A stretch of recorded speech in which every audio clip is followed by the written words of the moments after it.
Guys, welcome back to Geek Stuff Network. I'm sorry I haven't uploaded in a while, but I'm back. So yeah, I'm gonna be giving my review of Spider-Man: Far From Home. So the movie begins with Nick Fury and Maria Hill going to investigate some sort of disaster in a town in Mexico, I believe, which has been devastated by a cyclone, and some people reported it had a face. And then that's when they run into a mysterious superhero who shoots these energy blasts, and that's Mysterio who appears. And then it goes to the Marvel logo, which plays I'll Always Love You by Whitney Houston, I believe. Then it shows giving a little montage of the deceased heroes that passed away so tragically in Avengers Infinity War and Avengers Endgame. So yeah, then it shows Peter Parker kind of devising a plan to win over MJ. So yeah, just a little bit of, and we really get to see also in the montage. I'm sorry, I'm jumping back a little bit. We get to see some more effects of the snap, and we get to really take in the widespread effect of it. So because we saw people getting dusted in a gymnasium, so that was kind of cool to see. And then of course everyone came back there to kind of explain the logistics of the snap and the consequences that it had. There are some people that are older now, and the people who came back didn't age at all. So that's pretty convenient, and obviously all the main characters, Ned, MJ, all snapped away. So they retain their age, because, we need the plot to work. But yeah, it works. So anyways, Peter Parker's devising some plan to win over MJ, and basically we also see Spider-Man grieving over Tony Stark and kind of dealing with his death. And he seems that he has a panic attack at the beginning, after giving a speech to some people. And then next he goes to Europe on his school trip, which most of the film takes place in Europe. And what's really cool is we get to see like the Iron Spider suit charging. I don't know. I feel like I'm the only one that was like freaking out over that, because it was just really cool to get to see how they charged up the nanotechnology in the suit. So that was that was awesome. And yeah, so he arrives in Europe. Everything seems to be going just fine. And that is until Hydro Man comes and attacks. Spider-Man and Mysterio then jump in and attempt to subdue the Beast, and subdue successfully. So it's very interesting. It's very cool, visually stimulating scene, and we really get to see, the extent of Mysterio's illusion technology and how it impacts the surroundings. But of course we think it's all real at this point, because at least for the people who don't know who Mysterio is, everyone thinks that he's an actual superhero using magic to subdue the Beast. And then Peter Parker goes back to his room, and Nick Fury is waiting in there for him. There's some funny dialogue that's exchanged between the two. He tranquilizes Ned, which is kind of funny, and then a bunch of people knock on the door, and Nick Fury prepares to tranquilize them, but never does. Then they go under the bridge where Mysterio and Peter Parker formally meet. And basically what Nick Fury describes is that Mysterio is from an alternate universe, which is really cool. They give a nod to the comics by labeling this dimension as Earth 616, and he gave him Earth 833. I think that's what it was. I'm not sure. I'm sorry if I got that wrong. And obviously we know that's complete bullshit. Excuse my language. But yeah, even though the opportunity for a multiverse to come is very realistic, I'm sad it wasn't really open and explored in this movie. It was kind of all a ruse. I don't know if I used that word right. Anyways, so after that, Peter Parker basically says that, I just want a normal trip. I don't really want to be a superhero and save the world this vacation. And Nick Fury seems to be content with the decision and sends Peter Parker back on his way back to his hotel to rejoin his classmates.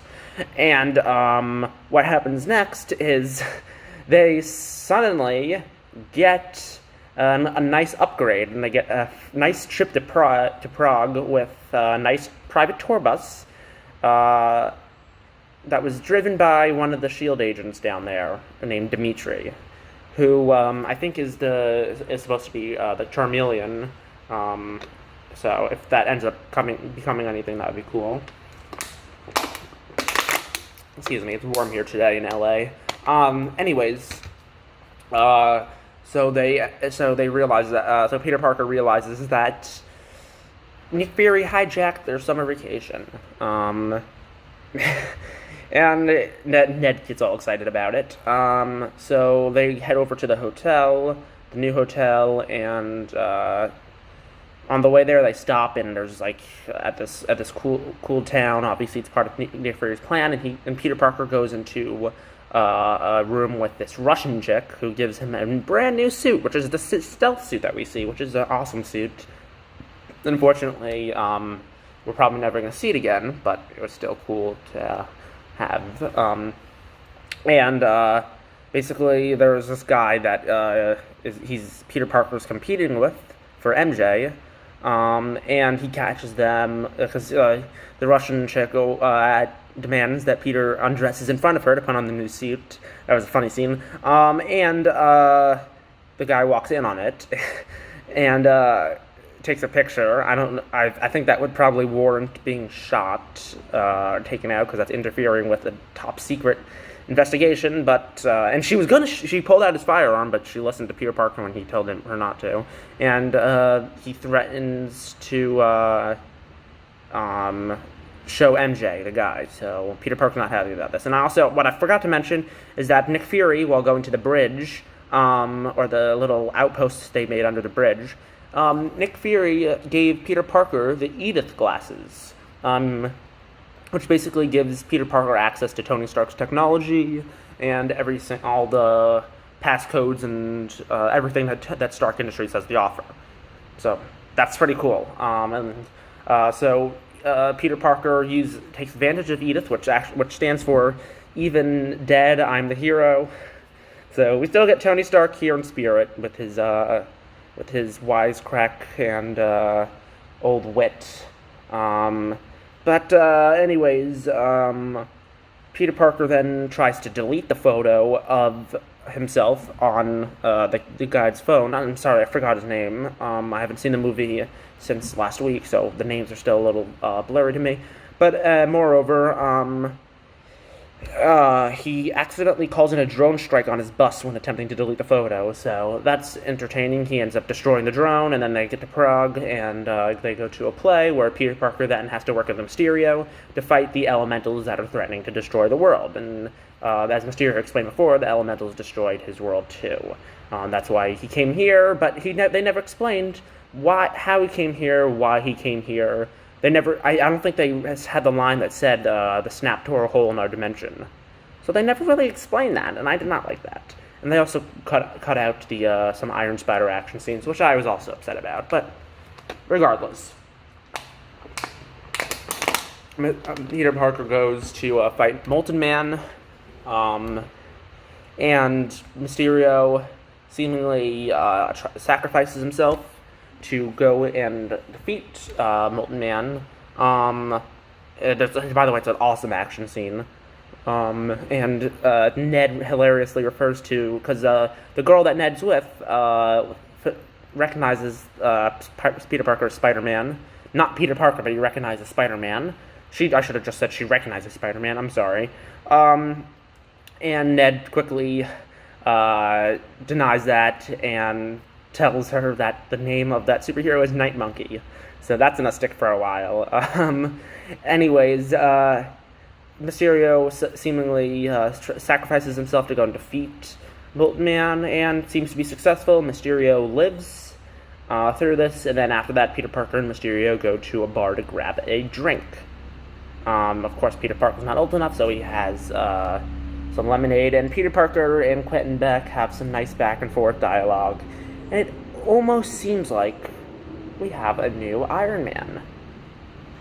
Quentin Beck, he's a charming guy, he's nice, he's similar wit, obviously not to the level of Tony Stark, but uh, and he almost resembles Tony Stark when he puts on the Edith glasses.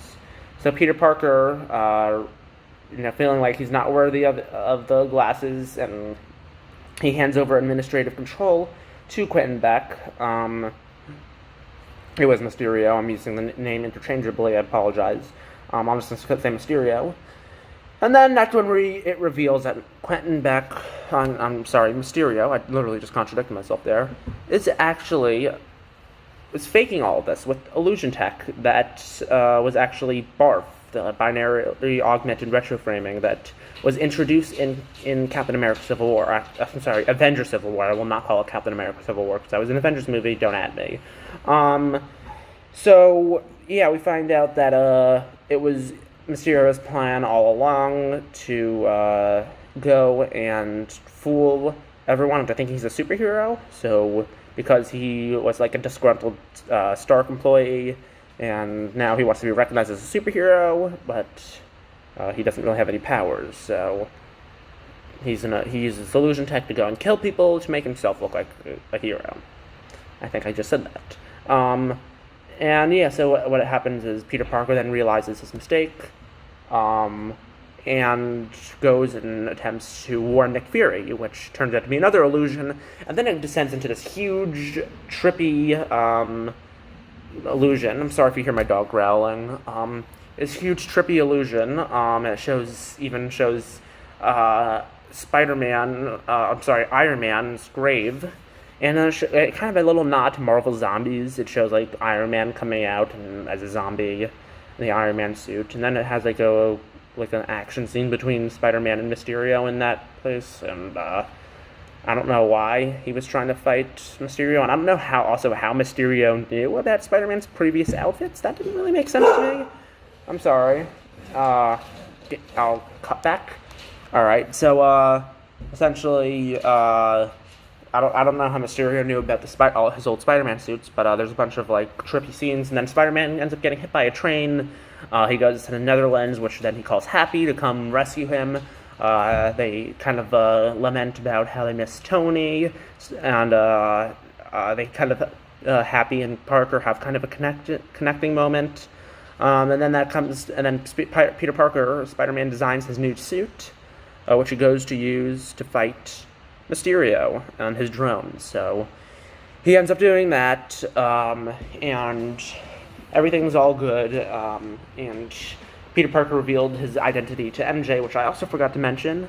So now those people know, and it seems to work out well for Spider-Man. Mysterio attempts to deceive Spider-Man, but then ends up getting shot. So yeah, that pretty much ends the story there.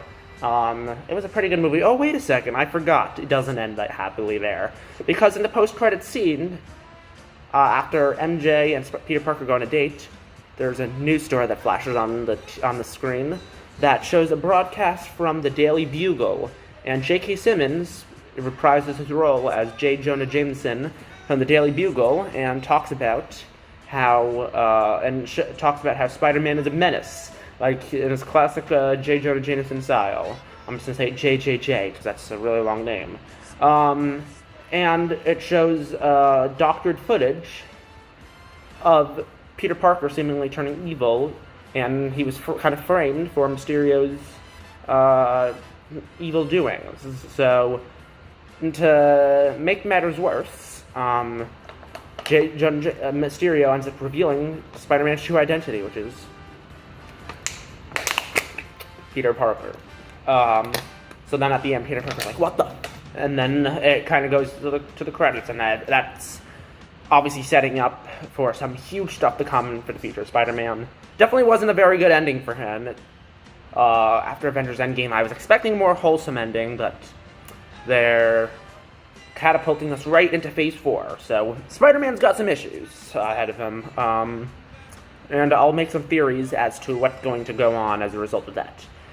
And then, if you could think it couldn't get any crazier, you would be sorely mistaken, because the final scene of the movie cuts to Nick Fury and Amanda and Maria Hill. I don't know why I said Amanda. Maria Hill driving But it's not Nick Fury and Maria Hill. It's actually Talos and his wife, as you know from Captain Marvel, that were disguised as Nick Fury and Maria Hill the whole time. So yeah, Nick Fury and Maria Hill during the whole movie were freaking Skrulls. And I think that's really cool. And then after that, it gets even crazier. If you couldn't even think of it getting crazier, it's inconceivable that it could get even more nuts than that. Where it cuts to Nick Fury in space after Talos was supposed to just give the E glasses to Spider-Man, but ended up getting caught up in the whole conflict. Talos ends up calling Nick Fury, who seems to be relaxing on a beach, but he's not. Another twist: he's on an alien spaceship, a Skrull spaceship to be precise, and they're seemingly working on some sort of operation. It's unclear as to what it is, but I think what's going to be teased is some sort of Secret Wars-esque event, but the Skrulls are not going to be the bad guys this time around, or maybe they are, because, they're masters of deception, so we don't know. But I think, there might be some good Skrulls and some bad Skrulls, but, I don't know, that's setting up some big cosmic event, that might be even bigger than the Infinity War, so, yeah. Overall, I thought the movie was one of the best entries in the MCU. It was the perfect movie to include after Avengers Endgame. It had a great amount of action compared to the last Spider-Man movie, which was kind of weak on the action, but nevertheless, this movie just did everything very, very well and set out to do what it was supposed to do. And it was really a passing on of the torch kind of movie. So Spider-Man is going to be the new face of the MCU, along with Captain Marvel. So yeah, I think Spider-Man's going to be more of the Iron Man, Captain Marvel's going to be more of the Captain America, I think, and then Thor's going to be Thor. So yeah, overall, this was such a great movie, and I really enjoyed it. I enjoyed every second of it, and I'm going to see it again very soon.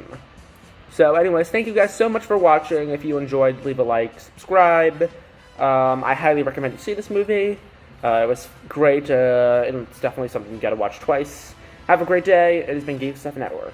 See you next time. Wasting all my time.